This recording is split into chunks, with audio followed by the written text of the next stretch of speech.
کوئی جو ابتدا نہ کرے اسے یہ چاہیے پھر ذکر مصطفیٰ نہ کرے اور خدا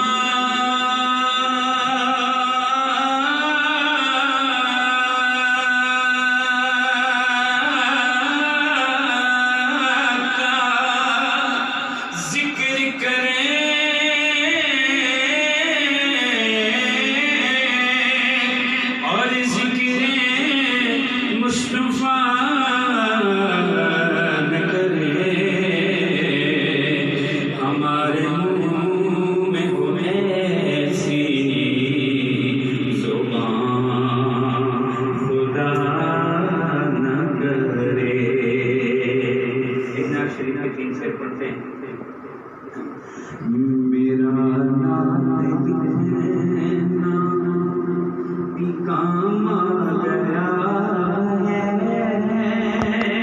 میرا نام پڑھنا بھی کام آ گیا ہے میرا نام لکھنا بھی کام آ گیا ہے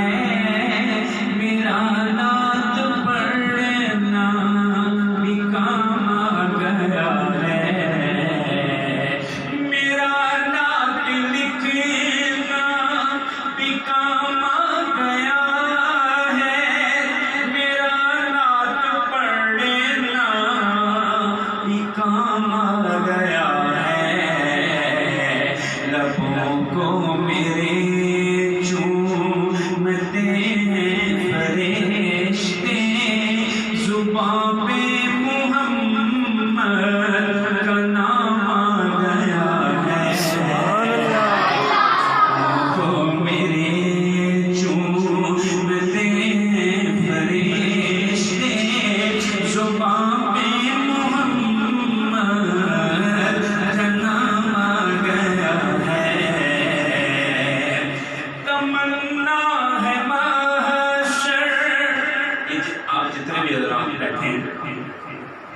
تمنا ہے محشر میں آقا سے میرے ملاقات سفے کی ہو تو اس طرح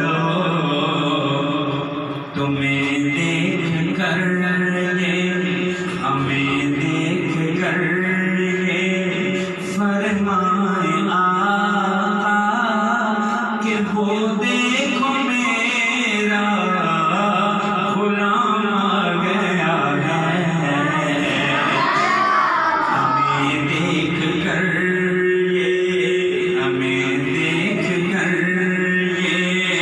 فرمائے آقا کہ وہ دیکھو میرا غلام آ گیا ہے میرا رات لکھنا بھی کام آ گیا ہے میرا نعت پڑھنا بھی کام آ گیا ہے میرے ساتھ فتح جنگ سے تشریف لائے حضرت مولانا ابوبکر حیدر صاحب یہ بھی آپ سے دو چار باتیں کریں گے پھر آپ کا زیادہ وقت لیں گے ٹھیک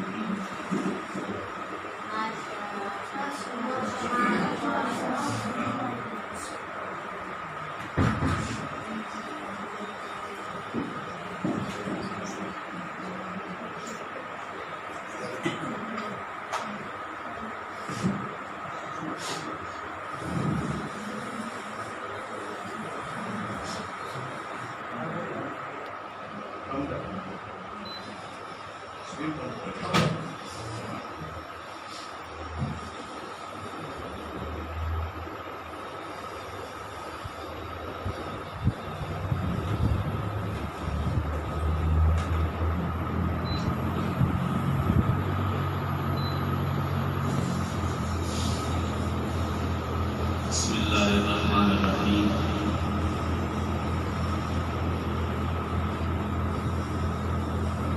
ذالک الکتاب لا ریب فیہ ھدی للمتقین۔ صدق اللہ العظیم۔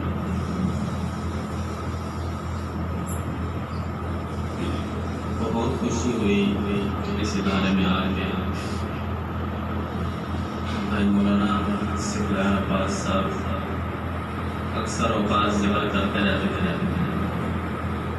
اکثر ان کا آنا جانا جب گاؤں ہوتا ملاقات ہوتی ان کی بات ہوتی تو اپنے اس ادارے کے متعلق بتاتے رہتے تھے۔ اللہ تعالیٰ ادارے کے منتظمین، یہاں کے اساتذہ، یہاں کے طلباء کو دنیا آخرت میں کامیاب فرمائے، ترقیاں دیں، برکتیں دیں۔ اور اس ادارے میں جو دینی علوم پڑھائے جا رہے ہیں، اللہ تعالیٰ اس کے لیے سارے عالم میں نور ہدایت کو عام فرمائے۔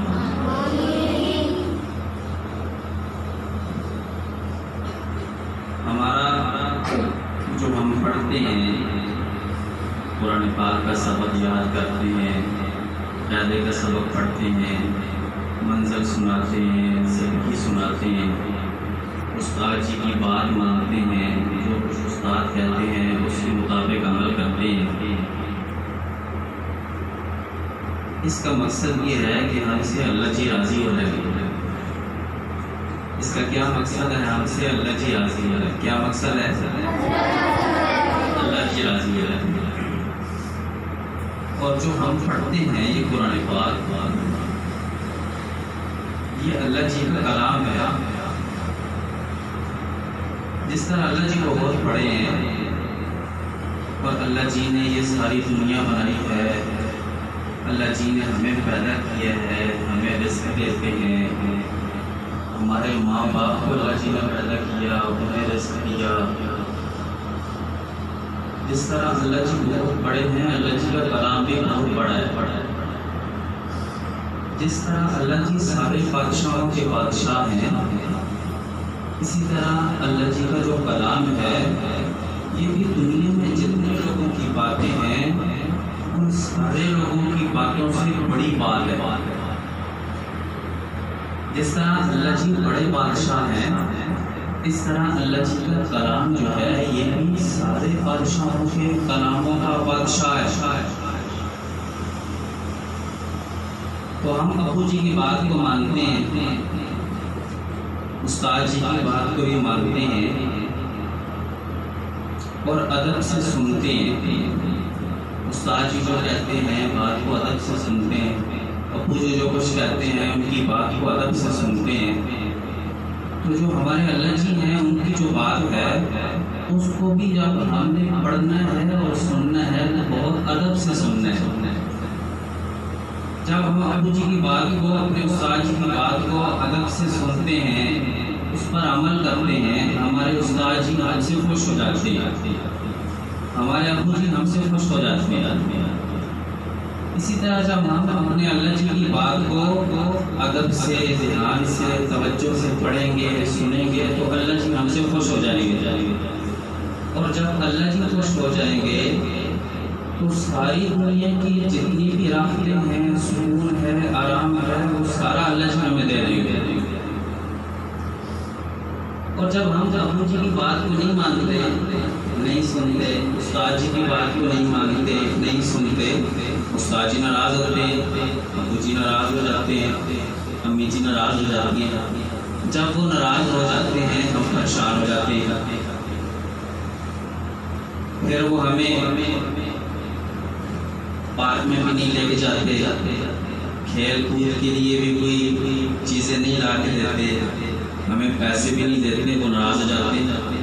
اسی طرح جب اللہ جی بندے سے ناراض ہو جاتے ہیں، بندہ اللہ جی کی بات کو نہیں سنتا، اللہ جی کی بات قرآن پاک ہے، بندہ اس کو صحیح طرح نہیں پڑھتا، پھر اللہ جی ناراض ہو جاتے ہیں۔ جب اللہ جی ناراض ہو جاتے ہیں تو پھر بندے کے اوپر پریشانیاں آ جاتی ہیں، پھر بندے کا سبق پڑھنے کو دل نہیں کرتا، پھر بندہ گھر رہنے کو دل کرتا ہے، بچہ گھر جاتا ہے پھر واپس آنے کو دل نہیں کرتا ہے، سبق پڑھنے میں پڑھنی ہے۔ اس کی وجہ یہ ہوتی ہے اللہ جی ناراض ہو جاتے ہیں، اور اللہ جی اس لیے ناراض ہو جاتے ہیں کہ ہم جو اللہ جی کا قرآن پڑھ رہے ہیں ہم اس کو دھیان سے نہیں پڑھتے، ہم اس کو دھیان سے نہیں سنتے، ہم جو استاد جی پڑھا رہے ہیں ان کی بات کو توجہ سے نہیں سنتے، ان کی بات پہ عمل نہیں کرتے، پھر اللہ جی ناراض ہو جاتے ہیں۔ تو ہم سارے جو یہاں پہ آئے ہوئے ہیں ہمارا مقصد یہ ہے کہ اللہ جی راضی ہو جائیں گے، اللہ جی راضی ہو جائیں گے تو سارے دنیا کے سارے سکون ہمیں مل جائیں گے۔ آپ کو ایک چھوٹا سا واقعہ سناتا ہوں۔ ایک دفعہ ایک بادشاہ کا دنیا کا اس نے اعلان کیا کہ آج جس کو جو چیز ضرورت ہے اس پہ ہاتھ رکھے اور لے۔ سارے لوگ جمع ہو گئے، کسی نے پیسے پہ ہاتھ رکھا، کسی نے گاڑی پہ ہاتھ رکھا، کسی نے سونے پہ ہاتھ رکھا، کسی نے کار کوٹھی پہ ہاتھ رکھا۔ ایک بوڑھی اماں کھڑی تھی، وہ بادشاہ کہنے لگا کہ بڑھیا تم بھی کسی پہ ہاتھ رکھو۔ سارے لوگ بھاگ دوڑ کر رہے ہیں، ہاتھ رکھ رہے ہیں، جو آج جس پہ ہاتھ رکھے گا وہ اسی کی ہو جائے گی چیز۔ جو بوڑھی اماں تھی وہ بہت سمجھدار تھی، اس نے کہا بادشاہ جی آپ یہ کہتے ہو کہ جو جس پہ ہاتھ رکھے گا وہ اسی کی ہو جائے گی؟ بادشاہ نے کہا ہاں میں ٹھیک کہتا ہوں۔ تو بوڑھی اماں اٹھی، اس نے بادشاہ کے سر پہ ہاتھ رکھ لیا۔ بوڑھی اماں سمجھدار تھی، اسے پتہ چل گیا کہ جب بادشاہ کے سر پہ ہاتھ رکھوں گی تو یہ بادشاہ جو پوری دنیا کا ہے، پورے ملک کا ہے، ساری چیزیں اس کی ہیں، جب اس کے سر پہ ہاتھ رکھ لوں گی یہ میرا ہو جائے گا، سب کچھ میرا ہو جائے گا۔ تو ہم نے بھی سمجھدار بننا ہے اس بوڑھی اماں کی طرح۔ ہم نے جب اللہ جی کا کلام پڑھنا ہے، دھیان توجہ سے سننا ہے، استاد جی کی بات ماننی ہے، ادب کرنا ہے قرآن پاک کا، استاد جی کا، تو پھر ہم سے اللہ جی راضی ہو جائیں گے۔ اور اللہ جی تو ساری دنیا کے بادشاہ ہیں، ساری چیزیں اللہ جی نے بنائی ہیں، جب اللہ جی ہمارے ہو جائیں گے تو ساری چیزیں ہماری ہو جائیں گی۔ اس لیے آپ کو آپ کے ابو امی نے اپنے سے جدا کیا، مدرسے میں یہاں اکیڈمی میں داخل کرا دیا، تو یہاں پہ اس لیے داخل کرا دیا تاکہ آپ کے ابو امی سے بھی اللہ جی راضی ہو جائے اور آپ سے بھی راضی ہو جائے۔ تو آپ نے قرآن پاک کو بھی توجہ سے دھیان سے پڑھنا ہے، چونکہ وہ اللہ جی کا کلام ہے۔ جب دھیان توجہ سے پڑھیں گے اللہ جی خوش ہوں گے، اور استاد کی باتوں کو بھی توجہ دھیان سے سننا ہے، اس پہ عمل کرنا ہے۔ استادوں کی باتوں کو سنیں گے توجہ دھیان سے، تب بھی اللہ جی خوش ہو جائیں گے، استاد جی خوش ہو جائیں گے، اللہ جی ہم سے راضی ہو جائیں گے۔ اللہ تعالیٰ مجھے آپ کو ٹھیک معنوں میں صحیح طریقے سے عمل کرنے کی توفیق نصیب فرمائے۔ ایک مرتبہ پھر ادارے کے منتظمین اور ادارے کے اساتذہ اور تمام اس نظام کو چلانے والے متعلقین محبین، ان کے لیے دعا گو اور مبارکباد ہے کہ اللہ تعالیٰ نے بہت عظیم کام لے رکھا ہے اس دور میں، ایک نئی روح ہے، نیا انداز ہے، اللہ تعالیٰ اس میں برکت نصیب فرمائے۔